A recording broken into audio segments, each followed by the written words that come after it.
जय हिंद एवरीवन, स्वागत है आपका हमारे channel Indian defence news Hindi में। और इस वीडियो में हम मुख्यतः बात करने वाले हैं जनरल इलेक्ट्रिक के बारे में। जनरल इलेक्ट्रिक जो कि पूरे 2025 में और 2026 के जनवरी का आधा से ज्यादा समय बीत चुका है, अब तक सिर्फ 5 इंजन ही डिलीवर कर पाई है।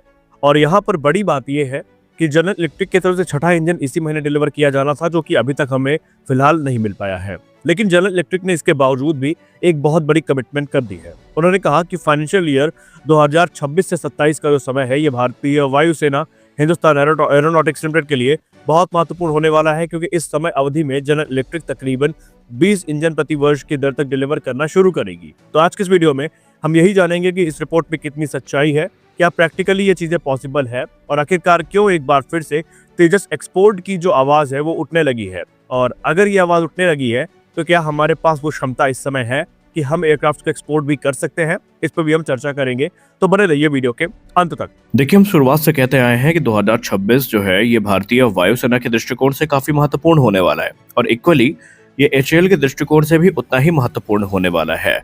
हम सब तकरीबन पिछले 2 साल से जनरल इलेक्ट्रिक के तरफ से जो डिले का खेल है वो देख रहे हैं। अब इसमें हम पूरी तरीके से उनको दोष भी नहीं दे सकते, क्योंकि आपको पता है कि एक लंबे अरसे तक इंजन प्रोडक्शन बंद था, जिसके चलते जो सप्लाई चेन पार्टनर्स थे वो तितर बितर हो गए थे। अब उनको एक साथ लाना और काम को शुरू करना निसंदेह उनके लिए भी एक चैलेंजिंग टास्क था। लेकिन हमें यह भी देखना था कि भारतीय वायुसेना की स्थिति क्या है।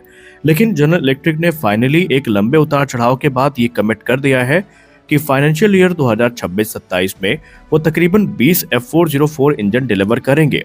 और ये सिर्फ 2026-27 में नहीं, बल्कि अब लगातार हमें यही जो डिलीवरी रेट है वो देखने को मिलेगा।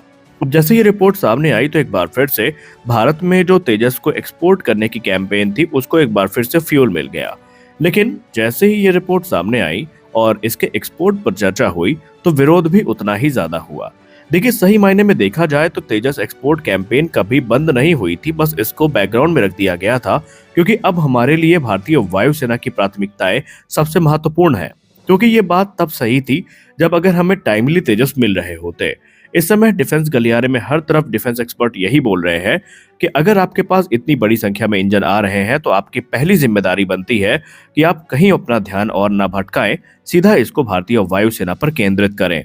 और ये चीजें कहीं ना कहीं देखने को मिल भी रही है, क्योंकि तकरीबन 2 साल के डिले को फेस करने के बाद फाइनली मार्च से हमें तेजस मार्क 1A की डिलीवरी देखने को मिलने वाली है, जहां पर रिपोर्ट ये बता रही है कि मार्च से डिलीवरी को रिज्यूम किया जाएगा और तकरीबन जुलाई तक भारतीय वायुसेना की सर्विस में तकरीबन 5 से 6 एक्टिव तेजस मार्क 1A देखने को मिलने वाले हैं।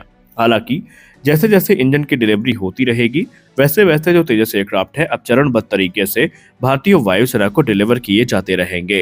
हिंदुस्तान एरोनॉटिक्स लिमिटेड इस समय तकरीबन 16 एयरफ्रेम्स प्रति वर्ष की दर से बना रही है। हालांकि नासिक प्रोडक्शन लाइन पे एक्टिव है, जिसके बाद ओवरऑल जो नंबर्स हैं वो 24 तक पहुंचेंगे। लेकिन जनरल इलेक्ट्रिक क्योंकि 20 इंजन ही डिलीवर कर सकती है, इसका मतलब यह है कि एचएएल भले ही फुल पोटेंशियल पर काम करे, तब भी इनके पास उतने इंजन नहीं होंगे कि ये अपने 24 के 24 एयरक्राफ्ट को डिप्लॉय कर सके।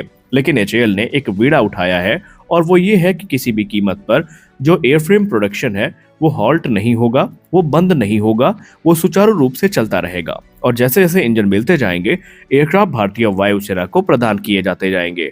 वहीं इस समय एक पैरेलल अप्रोच ये भी चल रही है, इससे हम इनकार नहीं कर सकते, और ये कुछ एचएएल ने ऑफिशियली एक्नॉलेज किया है कि वो जो मित्र देश हैं जो तेजस पे इंटरेस्ट रखते हैं उनको भी इस प्रोग्राम में ला रहे हैं, जहां पर एक्सपोर्ट ऑर्डर भी केटर किए जाएंगे एचएएल के तरफ से। एचएएल का मानना है कि वो इस समय उस स्थिति में आ चुके हैं, अगर जनरल इलेक्ट्रिक के इंजन सुचारू रूप से आने शुरू हुए तो वो न सिर्फ डोमेस्टिक नीड्स को पूरा कर सकते हैं, बल्कि जो फॉरेन कस्टमर्स हैं उनकी नीड को भी एचएएल से पूरा किया जा सकता है। खैर, ये मेरी व्यक्तिगत एक ओपिनियन है, मैं गलत हो सकता हूं, लेकिन अगर आप सहमत हो तो जरूर बताइएगा।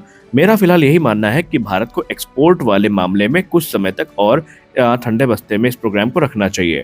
हमें सबसे पहले देखना चाहिए भारतीय वायुसेना की स्थिति।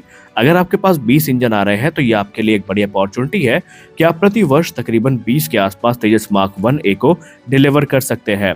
जब आपके पास एडिशनल नंबर्स में इंजन आने शुरू हो जाएं या प्रोडक्शन रेट इसके ऊपर जाए, तब फिर आप इसके बारे में सोचिए, क्योंकि इस समय सबसे जरूरी है भारतीय वायुसेना की स्थिति को सुधारना, ना कि अपने जो एक्सपोर्ट कस्टमर्स हैं उनको अट्रैक्ट करके दोहरे प्रोग्राम में फंस जाना। क्योंकि आपको पता है कि अगर उस स्थिति में इंजन डिलीवरी में डिले हुई तो फिर आपको दोहरी माल झेलनी पड़ेगी। आप इसको लेकर क्या सोचते हैं, आप जरूर बताएं। क्या आपको लगता है कि जनरल इलेक्ट्रिक जो बोल पर रही है वो उस पर बनी रह पाएगी? ये भी अपने आप में एक बड़ा प्रश्न है। आप इसको लेकर क्या सोचते हैं, कमेंट सेक्शन में जरूर बताएं। मिलते हैं अगले वीडियो में, तब तक के लिए जय हिंद।